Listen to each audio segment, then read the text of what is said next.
Marwadi university మంచి భవిష్యత్తు కోసం తెలుగు విద్యార్థులు ఇష్టపడే యూనివర్సిటీ. కాల్ 9059052378 9059052379. ఎస్ఎస్ రాజమౌళి, జక్కన్న ఈ పేరు తెలియనటువంటి వాళ్ళు ఎవరైనా ఉంటారా? ఎందుకంటే మన సినిమాల్ని ఆస్కార్ వరకు తీసుకుపోయిండు ఎవరైనా ఉన్నారు అంటే డైరెక్టర్, కేవలం ఒకే ఒక్క డైరెక్టర్ ఎస్ఎస్ రాజమౌళి. ఆయన సినిమాల్లో యాక్ట్ అయ్యేటందుకు కావచ్చు, ఆయన సినిమాల్ని చూడ్డానికి కావచ్చు, మనం ఎంతగా ఎదురు చూస్తామో మనందరికీ తెలిసిందే. కానీ ఇన్నేళ్ల తర్వాత మామూలుగా అయితే అసలు జక్కన్న ఏ కాంట్రవర్సీలా ఉండడు, చాలా కూల్గా చేసుకుంటూ పోతాడు ఆయన పని. జస్ట్ సినిమాలు, డైరెక్షను, వాళ్ళ టీము ఏం స్టోరీ తీయాలా, ఇన్ని ఇయర్స్ ఒక సినిమాని తీయడానికి కూడా ప్లాన్ చేయాలంటే అది మామూలు విషయం కాదు. అట్లాంటి రాజమౌళి మీద ఒక వీడియో రిలీజ్ అయింది. అది కూడా రాజమౌళి దోస్తే అని చెప్తున్నాడు, యమదొంగ సినిమాల ఆయనతో పాటు వర్క్ చేస్తున్నా అని చెప్తున్నాడు, మేమిద్దరం క్లోజ్ ఫ్రెండ్ అని చెప్తున్నాడు. ఇట్లా కొత్తగా ఒక కొత్త పర్సన్ వచ్చి ఒక వీడియోను రిలీజ్ చేసి చాలా అంటే చాలా కాంట్రవర్సీస్కి సంబంధించిన కామెంట్స్ కూడా చేయడం జరిగింది. ఒకసారి ఆయన ఎవరు, మరి నిజంగా ఈయనని ఎవరైనా గుర్తుపడతారా? నాకైతే ఫర్ ద ఫస్ట్ టైం చూస్తున్నట్టు అనిపించింది. నేను చెప్పినట్టుగా ఈయననే రాజమౌళి ఫ్రెండ్. ఒక్కసారి ఆయన ఏం మాట్లాడిండో వినండి. India's #1 director SS Rajamouli and Rama Rajamouli వల్ల నేను చనిపోతున్నాను. అందుకు సంబంధించి నేను ఇస్తున్న మరణ వాంగ్మూలం. వీడేంటి పబ్లిసిటీ కోసం ఇలా చేస్తున్నాడు అని మీరు అనుకోవద్దు. పబ్లిసిటీ చేసుకునేవాడు ఎవడో చనిపోవాలని అనుకోడు, అందుకే మరణ వాంగ్మూలం ఇస్తున్నాను.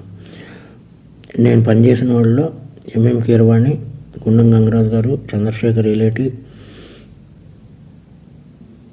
Hanu Raghavapudi, Mythri movies MO Cherry, dream farmer Sudheer, ఇలా లిస్ట్ చెప్పుకుంటూ పోతే చాలా ఉంది. వీళ్ళందరికీ మా ఫ్రెండ్షిప్ గురించి తెలుసు, మేము ఎంత క్లోజ్ ఫ్రెండ్స్ ఏంటి అనేది అందరికీ తెలుసు. స్టోరీలోకి వస్తే మాది 1990 నుంచి ఫ్రెండ్స్. మాది 34 సంవత్సరాల ఫ్రెండ్షిప్.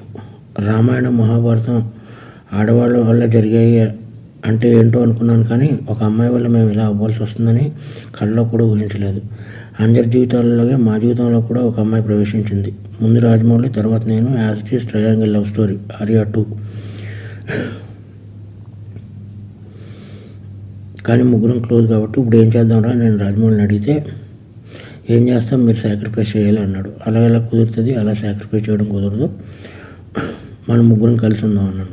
అది దారుణంగా ఉంటుంది అన్నాడు. అప్పుడు నేను పెళ్లి చేసుకున్నాను, అప్పుడు నలుగురం కలిసి ఉందాం అన్నాను. అది చాలా చండాలంగా ఉంటుంది, సమాజం ఒప్పుకోదు అన్నాడు. పరిస్థితి ఏంటంటే కాలం అన్నీ మార్చేస్తుంది, మీరు సాక్రిఫైస్ అవ్వండి అన్నాడు. ఓకే అని చెప్పి నేను సాక్రిఫైస్ అయిపోయాను. ఎందుకంటే కెరియర్ బిగినింగ్లో ఉన్న ఎవరో వర్క్ లేదు. ఇదంతా శాంతినివాసానికి కంటే ముందు జరిగిన విషయం. అప్పటికి ఇంకా కెరియర్ పీక్స్ రాలేదు. ఈ చిన్న చిన్న గొడవలకి ఇమ్మెచ్యూరిటీతో కొట్టుకుని చేయడం కంటే ఇది బెటర్ కదా అని చెప్పి నేను సాక్రిఫైస్ అయిపోయి పని చేసుకుంటూ వచ్చాను. ఇక్కడి వరకు అంతా బాగానే ఉంది. ఆ #1 డైరెక్టర్ అయిన తర్వాత ఆడికి ఏమొచ్చిందంటే డౌటు, నేను ఇవన్నీ ఎవరికో చెప్పేశాను అని చెప్పి నన్ను టార్చర్ పెట్టడం మొదలుపెట్టాడు. నా 30 సంవత్సరాల జీవితాన్ని ఆడి కోసం సాక్రిఫైస్ చేసినందుకు నన్ను టార్చర్ పెట్టడం మొదలుపెట్టాడు. ఎందుకు అంటే ఒకసారి ఆడికి నాకు చిన్న ఆర్గ్యుమెంట్ జరిగితే మన స్టోరీని సినిమాకి ఎంత ఇస్తాను అని ఒక మాట అన్నందుకు నాకు నరకం అంటే ఏంటో చూపించాడు. నా రిలేషన్ కట్టు భైరవగాడు, చెంపాగాడు, కార్తికేయ గాడిని వీళ్ళందరినీ మేము పెంచాం. ఆడిని బాబా అంటారు, నన్ను బాబా అంటారు, మందరిని పెంచాం.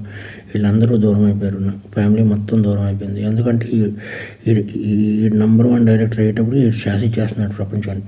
శాసించేసి నన్ను చంపేయాలన్నంత టార్చర్ పెట్టాడు. ప్లస్ నేను గాడ్సన్ కాదు, ఆయన మహాత్మం చేయడానికి నేను శ్రీను. అందుకని చెప్పి నేను ఈ డెసిషన్ తీసుకున్నాను. ఈ డెసిషన్ తప్పు రైట్ అనేది నాకు పర్సనల్. 55 ఇయర్స్ ఎలాగ అయిపోయినాయి నాకు. 55 ఇయర్స్లో నో మ్యారేజ్, నో ఇది, ఓన్లీ సింగిల్, ఇలా బ్రతికారు. బట్ ఇలా నా వల్ల నా జీవితంలో ఎవరి జీవితం అవ్వకూడదని యూత్కి నేను ఇచ్చే సలహా ఏంటంటే, కెరియర్ని బిల్డ్ చేసుకోండి, అమ్మాయిల జోలికి వెళ్ళకండి. ఇది ఫ్రెండ్స్ నేను చెప్పదలుచుకున్నది. ఎందుకంటే ఏం లేదు, బాధ వస్తుంది. ఒక ఫ్రెండ్ వల్ల నా జీవితం ఇలా అయిందా? ఒక ఫ్రెండ్ కదా, ఫ్రెండ్ ఎప్పుడో అక్కడ అమరేశ్వర్ క్యాంప్ నుంచి మెడ్రాస్ వెళ్ళి, మెడ్రాస్ నుంచి వైజాగ్ వెళ్ళి, వైజాగ్ నుంచి హైదరాబాద్ వచ్చి ఎన్నో కలలు కానీ ఫైనల్గా నేను ఏ డిస్టర్బ్ చేయకపోయినా సరే వీడందరికీ చెప్పేసి ఉంటాడని ఒకే ఒక రీజన్తో నన్ను టార్చర్ పెట్టడం మొదలుపెట్టాడు. కాబట్టి మీ అందరితో షేర్ చేసుకుని అట్లీస్ట్ ఆడికి చెప్పినా అర్థమవుతలేదు కాబట్టి మీ అందరితో షేర్ చేసుకోవాలని చెప్పి షేర్ చేసుకుంటున్నాను. ఇది ప్లస్ ఇంకొకటి, ముగ్గురు మధ్య జరిగిన దానికి సాక్ష్యాలు అది ఏముండవు. నేను చనిపోతున్నాను కదా, సుమోటో కింద తీసుకుని లై డిటెక్టర్ టెస్ట్ పెడితే తెలుస్తుంది ఏది నిజం ఏది అబద్ధం అనేది. ఎవరైనా లై డిటెక్టర్ టెస్ట్ పెడితే నిజాలు బయటపడతాయి. లై డిటెక్టర్ టెస్ట్ పెడితే కానీ తెలియవు ఏం జరిగిందనేది, మా ముగ్గురి మధ్య ఏం జరిగిందనేది. ఎనీవే ఏదన్నా సాడ్ ఫర్. నా పేరు శ్రీను 1234 ఆడే వేసాడు యమదొంగకి. మీరు 7వ నిమిషం దగ్గర కనబడద్ది శ్రీను 1234. ఉప్పులపాటి శ్రీనివాసరావు, ఎగ్జిక్యూటివ్ ప్రొడ్యూసర్ ఉప్పులపాటి శ్రీనివాసరావు 1234 అని. ఇది నా మరణ వాంగ్మూలం. ఇది ఇప్పుడు ఈ ఆడియో ఎంత వైరల్గా మారింది అని అంటే చాలా చెప్తున్నారు. ట్రయాంగిల్ లవ్ స్టోరీ అంటున్నాడు, నేనేమి గాడ్సే కాదు గాంధీ కాదు అంటున్నాడు. జస్ట్ మా ముగ్గురు మధ్యలో జరిగినటువంటి ఈ ఇన్సిడెంట్ ఆర్ ఈ ట్రాక్ ఆర్ ఈ ఎపిసోడ్ మొత్తంగా కూడా మా ముగ్గురికే తెలుసు. సో ఇది నేను ఎక్కడ స్ప్రెడ్ చేస్తానో అని నన్ను టార్చర్ చేయడం మొదలుపెట్టిండు. బికాజ్ ఇది బయటకు వచ్చేస్తే నెంబర్ 1 పొజిషన్లో ఉన్న నా కెరీర్ కావచ్చు, లేదంటే నా పేరు పూర్తిగా పాడైపోతుంది. కాబట్టి నన్ను టార్చర్ చేయడం మొదలుపెట్టిండు. అందుకని నేను తట్టుకోలేక ఇంకా భరించలేక ఈరోజు ఇంకా నేను ఒక వాంగ్మూలంలాగా, మరణ వాంగ్మూలంలాగానే నేను ఇస్తున్నాను. యాక్చువల్లీ నన్ను టార్చర్ పెడుతుంది రాజమౌళి. ఆయన టార్చర్ వల్లనే నేను చనిపోతున్నానంటూ కూడా ఒక వీడియోను రిలీజ్ చేసిండు. ఈయన పేరు వచ్చేసి యాక్చువల్లీ ఉప్పలపాటి శ్రీనివాసరావు. యాక్చువల్లీ ఈ ఉప్పలపాటి శ్రీనివాసరావు పోలీసులకు లెటర్ కూడా రాసిండు. డైరెక్ట్ రాజమౌళికి సంబంధించి ఆయన మీదనే ఆరోపణలు కూడా చేసిండు. మనం ఇప్పటి వరకు విన్నాం. నా ఫ్రెండ్ అయినటువంటి India number 1 director SS Rajamouli, నేను 1990 నుంచే స్నేహితులం. మేము ఒకే కంచంలో తింటూ ఒకే మంచంలో పడుకుంటూ ఉండేవాళ్ళం. అలాంటి నేను రాజమౌళి వల్ల టార్చర్ అనుభవిస్తున్నాను. ఇప్పుడు రాజమౌళి వల్ల చనిపోబోతున్నాను అంటూ 3 పేజీల ఒక సుదీర్ఘ వాంగ్మూలంతో పాటుగా ఆయన ఈ వీడియోను కూడా వాట్సాప్ ద్వారా షేర్ చేయడం జరిగింది. ఇప్పుడు ఈ ట్రయాంగిల్ లవ్ స్టోరీ అంటూ 3వ వ్యక్తి వివరాలను కూడా ఆయన ఈ లేఖలో పేర్కొనడం జరిగింది. ఆ 3వ వ్యక్తి ఎవరో కాదు, స్టార్ డైరెక్టర్ రాజమౌళి సతీమణి రమా రాజమౌళి అంటూ ఆయన పేర్కోవడం జరిగింది. పోలీసులని సుమోటోగా మీరు కేసుని టేకప్ చేయండి, ఎందుకంటే మా ముగ్గురు మధ్యలోనే జరిగినటువంటి సంభాషణ కాబట్టి ఇంకా వేరే వ్యక్తి ఎవరు ఉండరు కాబట్టి డైరెక్టర్ రాజమౌళికే లై డిటెక్టర్ టెస్ట్ చేయండి. అయితే పూర్తిగా మీకు వివరాలు బయటకు వస్తాయి. లై డిటెక్టర్ చేస్తేనే నేను చెప్పిన ఈ మరణ వాంగ్మూలం ఏదైతే ఉంది అది 100% నిజమని తేలుతుంది. కాబట్టి రాజమౌళికి లై డిటెక్టర్ టెస్ట్ చేయండి, దీన్ని సుమోటోగా కేస్ టేకప్ చేయండి అంటూ ఆ వీడియోలో రిక్వెస్ట్ చేయడం జరుగుతోంది. ఆ లేఖలో ఇంకేం రాశాడు అంటే, రాజమౌళి డైరెక్టర్గా ఎదగడానికి నా జీవితం మొత్తం ధారపోశాను. ఆయన కోసమే ఇప్పటి వరకు పెళ్లి చేసుకోకుండా బ్యాచులర్గా మిగిలిపోయాను. రాజమౌళి వల్లే నా జీవితం నాశనమైపోయింది. ఇప్పుడు నన్ను టార్చర్ చేస్తున్నారు. యమదొంగ సినిమాలో ఎగ్జిక్యూటివ్ ప్రొడ్యూసర్గా టైటిల్స్లో కూడా నా పేరుంది, కావాలంటే చెక్ చేసుకోండి అని కూడా ఆయన చెప్తున్న పరిస్థితి. అంతేకాక రాజమౌళికి క్షుద్ర పూజలు తెలుసు, అందుకే ఆయన సినిమాలు హిట్ అవుతున్నాయి. ఆ విద్యతో ఎవరినైనా ఆయన లోబర్చుకునే శక్తి ఉంది అంటూ కూడా ఆయన కాంట్రవర్సీ కామెంట్స్ కూడా చేసిండ్రు. అయితే ఆ లేఖలో ఆయన పేర్కొన్న విషయాలను నమ్మశక్యంగా లేకపోవడంతో కావాలనే ఆరోపణలు చేస్తున్నారా అనే అనుమానాలు కూడా వ్యక్తమవుతున్నాయి. రాజమౌళిని కావాలనే టార్గెట్ చేస్తున్నారా అనే అనుమానాలు కూడా పూర్తిగా వ్యక్తమవుతున్న పరిస్థితి అయితే కనిపిస్తోంది. యాక్చువల్లీ ఆ లెటర్ ఇదే, నేను మీకు చూపించబోతున్న లెటర్ ఏంటి అనేది కూడా.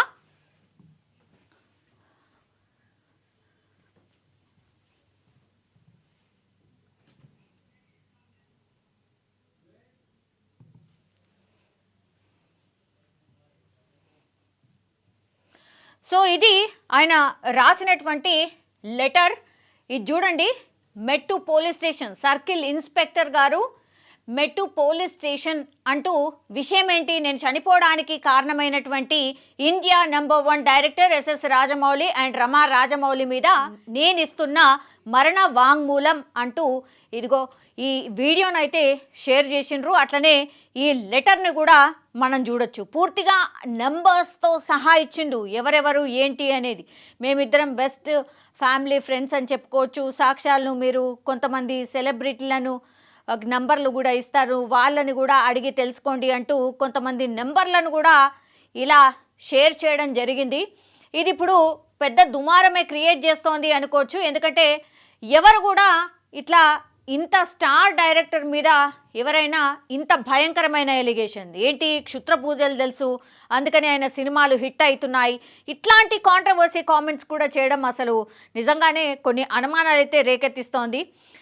జెన్యూన్గా ఆయన మాట్లాడుతున్నాడా, మరి ఎవరైనా మాట్లాడిస్తున్నారా అన్న అనుమానాలు కూడా వ్యక్తమవుతున్నాయి. ఎందుకంటే కెరీర్ ఎప్పుడో బిగినింగ్లో ఉన్నటువంటి వ్యక్తి మధ్యలో ఇన్ని ఇయర్స్ గ్యాప్ తర్వాత వచ్చి ఇట్లా నేను మరణ వాంగ్మూలం ఇస్తున్నాను, నాది మరణ వాంగ్మూలం లాగా తీసుకోండి అంటూ కూడా ఆయన ఒక వీడియోనైతే రిలీజ్ చేసిండ్రు. అట్లనే ఈ లెటర్ని కూడా మనం చూడొచ్చు. ఇందులో నేను ఇంతకుముందు చెప్పినట్టుగా చాలా విషయాలైతే రాసినటువంటి పరిస్థితి. నేను ఇది సెకండ్ పేజ్, యాక్చువల్లీ థర్డ్ పేజ్లో కూడా నేను ఇంతకుముందు చెప్పినట్టుగా క్షుద్ర పూజలు తెలుసు, సినిమా అందుకే హిట్ అవుతున్నాయి, ఇట్లాంటివి కూడా ఆయన ఈ లెటర్లో రాయడం అయితే జరిగింది. ఇప్పుడు పోలీసులు మరి ఏ దిశగా ఇన్వెస్టిగేషన్ చేయబోతున్నారు, ఆయన ఇంకో అడుగు ముందుకేసి లై డిటెక్టర్ టెస్ట్ చేయండి, సుమోటోగా కేసు టేకప్ చేయండి అంటూ మాట్లాడడం కూడా కొంత కాంట్రవర్సీకి దారితీస్తున్న పరిస్థితి అయితే కనిపిస్తోంది. ఇంకోటి ఏంటంటే career beginning, actually Rajamouli career ఎక్కడ బిగిన్ అయింది ఏంటి అని అంటే తెలుగు సినిమా పరిశ్రమ ఖ్యాతిని ఎల్లలు దాటించిండు. అట్లనే అంతర్జాతీయ స్థాయిలో గుర్తింపు ఎవరైనా తెచ్చిన డైరెక్టర్ ఎవరైనా ఉన్నారు అంటే ఎస్ఎస్ రాజమౌళి. అది అందరికీ తెలుసు, చిన్న పిల్లల్ని అడిగినా తెలుస్తుంది. సో తీసింది కొన్ని సినిమాలైనా సినిమాలతో భారీ విజయాన్ని సొంతం చేసుకున్నారు రాజమౌళి. ప్రముఖ డైరెక్టర్ రాఘవేందర్ రావు పర్యవేక్షణలో శాంతి నివాసం అనే సీరియల్కి ఎపిసోడ్ డైరెక్టర్గా తన కెరీర్ని ప్రారంభించిండు. ఆ తర్వాత ఎన్టీఆర్ హీరోగా స్టూడెంట్ #1 అనే సినిమాతోని ఎంట్రీ ఇచ్చిండు రాజమౌళి. ఆ తర్వాత బాహుబలి మూవీతో ఆయన పాన్ ఇండియా దర్శకుడు అయినరు. ఆ తర్వాత RRR మూవీతో తెలుగువారి ఖ్యాతిని ఎల్లలు దాటించిండ్రు. మనందరికీ తెలిసిందే, ఆస్కార్ వరకు మనం వెళ్ళినామంటే మామూలు విషయం కాదు. సో ప్రస్తుతం మహేష్ బాబుతో భారీ అడ్వెంచర్ అండ్ యాక్షన్ మూవీని కూడా తెరకెక్కిస్తున్నారు. చాలామంది ఎప్పుడెప్పుడు రాజమౌళి ఫినిష్ చేస్తారా, ఆ తర్వాత మాకెప్పుడు ఛాన్స్ ఇస్తారా అని స్టార్ హీరోస్ కూడా ఎదురు చూస్తున్న పరిస్థితుల్లో ఇప్పుడైతే మహేష్ బాబుతో ఒక సినిమానైతే చేస్తున్నారు. ప్రస్తుతం ఆ మూవీ షూటింగ్లో బిజీగా ఉన్న జక్కన్నపై ఆయన స్నేహితుడు అని చెప్పుకుంటున్నటువంటి ఉప్పలపాటి శ్రీనివాసరావు, ఈయన ఉప్పలపాటి శ్రీనివాసరావు ఆయన ఒక సంచలనమైనటువంటి ఆరోపణలు అయితే చేసిండ్రు. తనకు చావు ఒకటే మార్గం, ఇదే తన మరణ వాంగ్మూలం అంటూ పోలీసులకైతే లేఖ రాసిన పరిస్థితి అయితే కనిపిస్తోంది. మరి దీని మీద జక్కన్న రియాక్ట్ అవుతారా, లేకపోతే జక్కన్న ఫ్యామిలీ మెంబర్స్ ఎవరైనా రియాక్ట్ అవుతారా, అసలు ఇందులో ఏముంది, ఆయన ఎవరో ఏందో కూడా తెలియదని ఏమన్నా స్టేట్మెంట్ ఇస్తారా, నిజంగానే ఈయన కోరుతున్నట్టుగా మరి మరణ వాంగ్మూలం కాబట్టి ఈయన ఎక్కడున్నాడు ఏంది అనేది పోలీసులు ఆల్రెడీ ఎంక్వైరీ చేయడం స్టార్ట్ చేసేసిండ్రు. బికాస్ నేను చనిపోతున్నాను అంటూ వీడియో రిలీజ్ చేసిండు కాబట్టి ఇప్పుడు సోషల్ మీడియాలో పూర్తిగా వైరల్ అవుతున్న పరిస్థితి ఉంది. కాబట్టి మరి ఈ వ్యక్తి ఎక్కడున్నాడు ఏంది అనేది కూడా పోలీసులు సర్చ్ చేస్తున్న పరిస్థితి అయితే కనిపిస్తుంది. కానీ ఒకేసారి స్టార్ డైరెక్టర్ రాజమౌళి మీద ఒక వ్యక్తి వచ్చి మరణ వాంగ్మూలం ఇస్తున్నాను అంటూ కొన్ని సంచలనమైనటువంటి వ్యాఖ్యలు చేయడం, అట్లాగే ఒక లవ్ స్టోరీ నడిచింది మా మధ్యలో అని చెప్పడం, లై డిటెక్టర్ టెస్ట్ చేయండి రాజమౌళికి అని చెప్పడం ఇప్పుడు చాలా పెద్ద ఎత్తున కాంట్రవర్సీకి అయితే దారి తీస్తున్న పరిస్థితి. కానీ ఇన్నేళ్ల తర్వాత మరి ఇప్పుడొచ్చి ఎందుకు ఇట్లాంటి కామెంట్స్ చేస్తున్నారు అనేది కూడా ఒకటి డౌట్, ఆ తర్వాత అసలు ఈయన ఎవరైనా గుర్తుపడతారా, సినిమా ఇండస్ట్రీలో గతంలో ఉన్నాడా, మరి అంత పెద్ద స్టార్ డైరెక్టర్ మీద ఈయన ఎందుకని ఇంత కాంట్రవర్సీ కామెంట్స్ చేస్తున్నాడు ఏంది అనేది కూడా పోలీసులు ఆల్రెడీ ఎంక్వైరీ చేయడం అయితే స్టార్ట్ చేసిండ్రు. కానీ ఈ వ్యక్తి మరి కొన్ని నంబర్స్ కూడా ఇచ్చిండ్రు, కావాలంటే వీళ్ళని అడగండి అంటూ కూడా కొన్ని నంబర్స్ కూడా ఆ లేఖలో రాసినటువంటి పరిస్థితి. మరి ఎందుకని ఇప్పుడొచ్చి ఈయన ఇంత కాంట్రవర్సీ స్టేట్మెంట్ ఇవ్వడం, ఆ తర్వాత నేను చనిపోతున్నాను నా మరణ వాంగ్మూలం అని చెప్పడం, ఇప్పుడు రాజమౌళికి మరి పోలీసులు రాజమౌళి ఎక్కడ ఉంటే అక్కడికి వెళ్ళి డెఫినెట్లీ కాల్ చేసో లేకపోతే అక్కడికి వెళ్ళి మరి ఇతన్ని గుర్తుపడతారా ఏంటి అనే వివరాలు కూడా తెలుసుకునే అవకాశం అయితే డెఫినెట్లీ కనిపిస్తోంది. మరి ఈ ఫుల్ ఎపిసోడ్లో ఏం జరగొచ్చు ఏంటి అనేది కూడా అందరూ ఎదురు చూస్తున్న పరిస్థితి అయితే కనిపిస్తోంది. ఎస్ఎస్ రాజమౌళికి సంబంధించిన ఈ కాంట్రవర్సీ వీడియో అండ్ ఆరోపణలు మనకందరికీ తెలిసిందే, ఇది డెఫినెట్లీ హంబక్ కావచ్చు, ఇది ఫాల్స్ స్టేట్మెంట్, అసలు ఈ వ్యక్తి ఎవరో ఏందో పెద్ద వైరల్ కావాలనో స్టేట్మెంట్ ఇచ్చిండ్రు అనేది కూడా చాలామంది ఆల్రెడీ రియాక్ట్ అవుతున్న పరిస్థితి అయితే కనిపిస్తోంది. బట్ పోలీసులు అండ్ చట్టం తన పని తను చేసుకుపోతుంది కాబట్టి డెఫినెట్లీ రాజమౌళి అండ్ వాళ్ళ ఫ్యామిలీని కూడా కాంటాక్ట్ అయ్యే అవకాశం ఉంది. ఈ పర్సన్ ఎవరు ఏంటి అనేది ఎంక్వైరీ చేసే అవకాశం కనిపిస్తోంది. అండ్ యాజ్ వెల్ యాజ్ ఈ పర్సన్ మరి ఇప్పుడు ఎక్కడున్నాడు ఏంటి, మరి చనిపోతున్నా అని వీడియో రిలీజ్ చేసిండు కాబట్టి కొన్ని గంటలైంది కాబట్టి మరి ఆయన పరిస్థితి ఏంటి, ఇప్పుడు ఆయన ఉన్నాడా లేడా, ఇలాంటి ఎంక్వైరీ అయితే పూర్తిగా చేస్తున్న సిచ్యువేషన్ అయితే కనిపిస్తోంది.